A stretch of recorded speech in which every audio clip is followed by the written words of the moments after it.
Hi guys, so this is kind of a continuation video for the nail tech tutorial that I made for you guys, because this specific kind of percussive strum that I'm about to demonstrate and teach you guys is a technique that Kotaro Oshio uses a lot. You would hear this technique in some of his compositions, such as Treasure, Brilliant Road, Big Blue Ocean, and much more.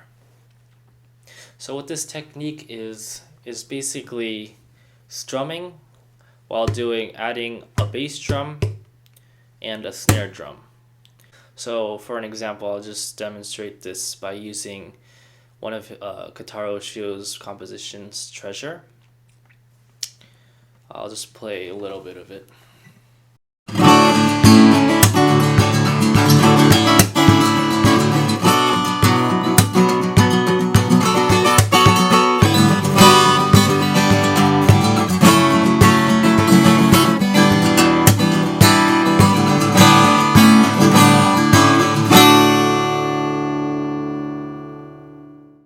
To demonstrate this technique, I'll first teach you guys a really basic strum with just an added bass drum. I actually included sheet music for downloads, and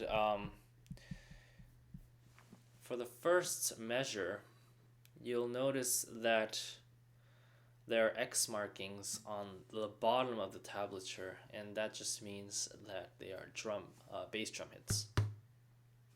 So anyways, to do this, you're basically, while you're doing this bass drum hit,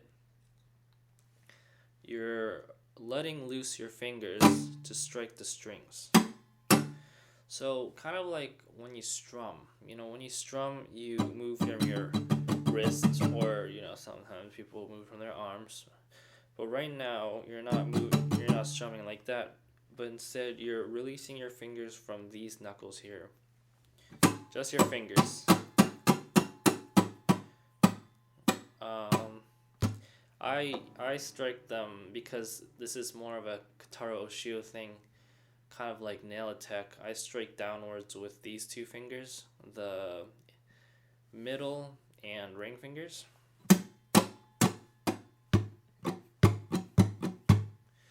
And basically what I do when I do that is I do a palm hit and I release at the same time. So as I'm doing a palm hit, I'm basically releasing my fingers.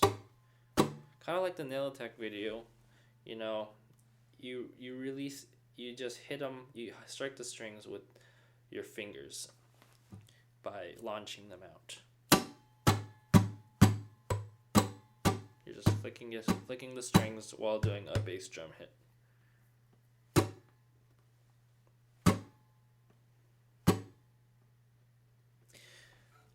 And for upstrokes, I use my index, kind of like Kotaro Oshio's stuff. Like he plays melody with, he plucks upwards with his index finger.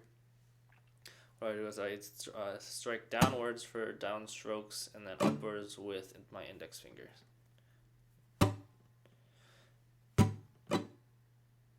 So in the sheet music that I provided for you guys, this is a simple kind of like exercise kind of thing, I guess. Just play this really slowly. What you're gonna do is you're gonna strike downwards while doing a bass drum hit with your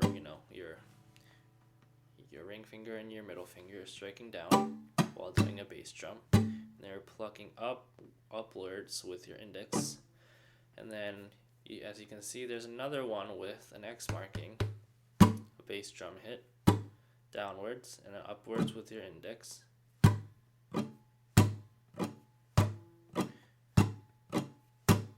I guess I want you guys to practice that slowly, and then you can just on your metronome or whatever tool you use, try gradually getting faster with that.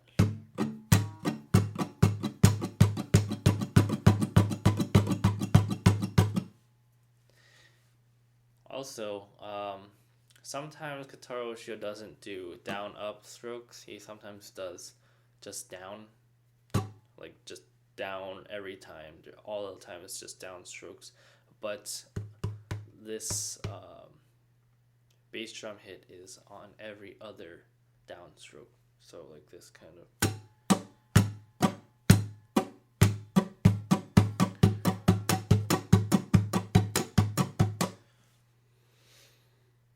And then on the second measure, that part was just the first measure, and I would just recommend each measure is just practice each measure separately because they're all its own exercise.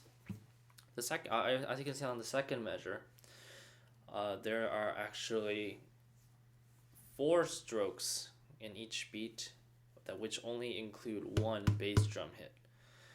So what I want you guys to do is for the first one, you're doing a downstroke with your your middle and ring finger, and then you're doing an upstroke with your index, and then down with your middle and ring finger, and up with your down just down with your middle and ring finger without the bass drum. So sorry, let me just clarify that one more time. So for the first note, it's with the bass drum hit, doing a downstroke with the bass drum hit, and then up, and then this time you don't do a bass drum hit, you just do a downstroke. So downstroke, and then after that you do an upstroke, and then you repeat those 4 notes over and over again. So it would look like this.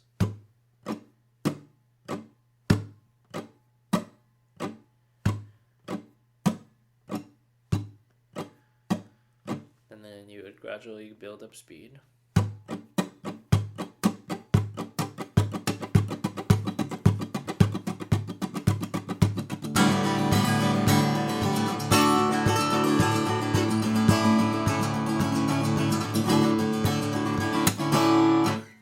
Yeah, something like that.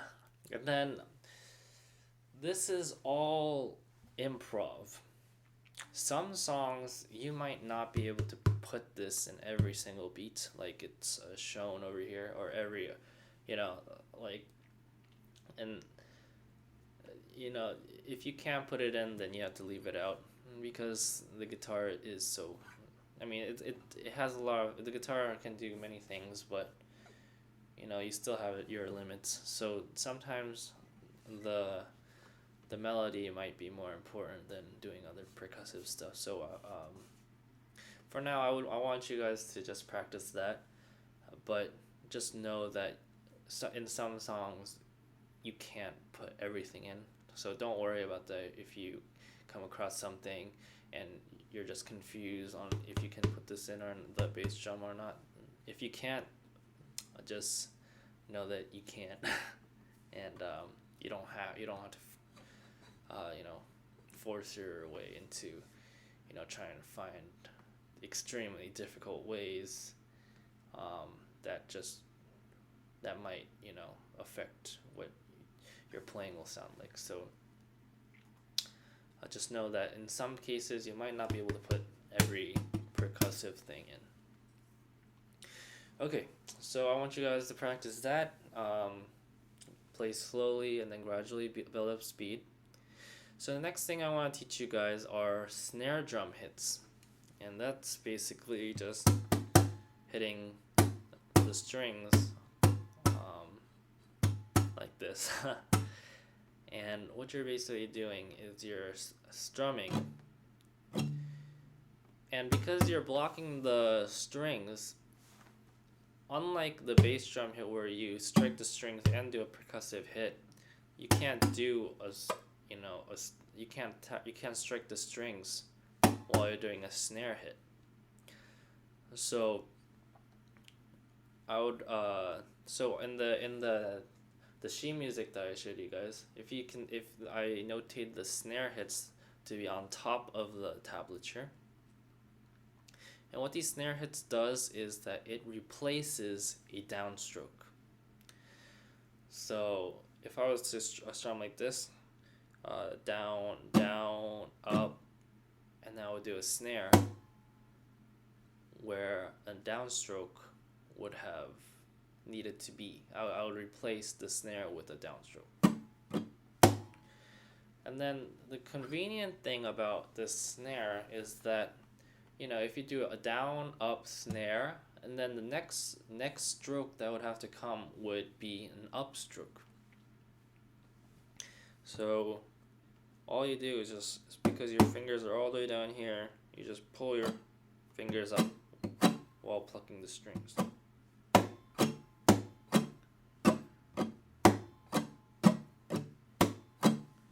Like that. So on the tablature, this is just an exercise. The third measure of this sheet music, you can see a snare, upstroke, snare, upstroke.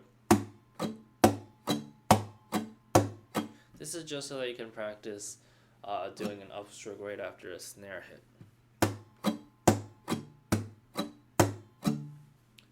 And then the next one is kind of similar to the bass drum thing on the second measure of the sheet music. It's just multiple strikes before you do another snare hit.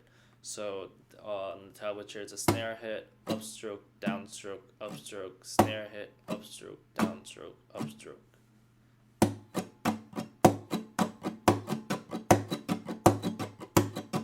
And these are just exercises again, as I said. And lastly, and also these snare hits in pieces, again, there are places where you can't add a snare hit on every single beat. So don't worry if you really cannot put a snare hit in a certain area where you think it should go, because if it can't, then just don't push yourself into doing something weird, or like something that will affect your playing badly. So lastly, let's put these two percussive hits together. So what the first exercise I showed you is, which is basically the fifth measure on the sheet music. It's a bass drum with the attack on the strings, and then an upstroke, and then it's a snare hit, and then an upstroke. So it's a bass up, snare up, bass up, snare up, bass up.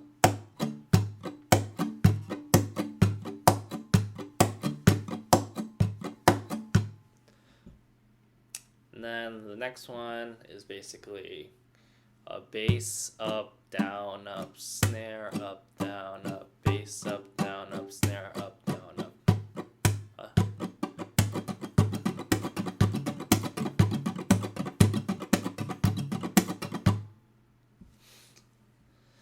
So that's basically the strum that Kotaro Oshio uses a lot for many of his pieces. I mean, if you understand these concepts, and like where if you just practice these two drum hits and just being able to play it fluidly with your strumming, then it'll be really easy to be able to play his songs, and being able to know where these percussive hits go exactly.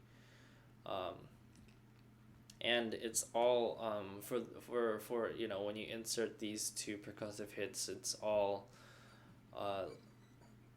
preference, and where you think it sounds good, and where you think it'll sound fluid, and like where you feel it just connects, that's basically the Kotaro Oshio strum hit. If you have any questions, please leave them on the comment box below, or email me at sungminleeguitar@gmail.com. I'd be glad to help you guys out if this video was kind of confusing or anything. Also, if it was confusing, I would actually would really appreciate it if you guys just give me some pointers or anything that you have, because I'm really new to this tutorial thing, and I would actually want to try my best to help you guys as much as possible. So yeah, thanks so much, and I'll see you guys in the next video.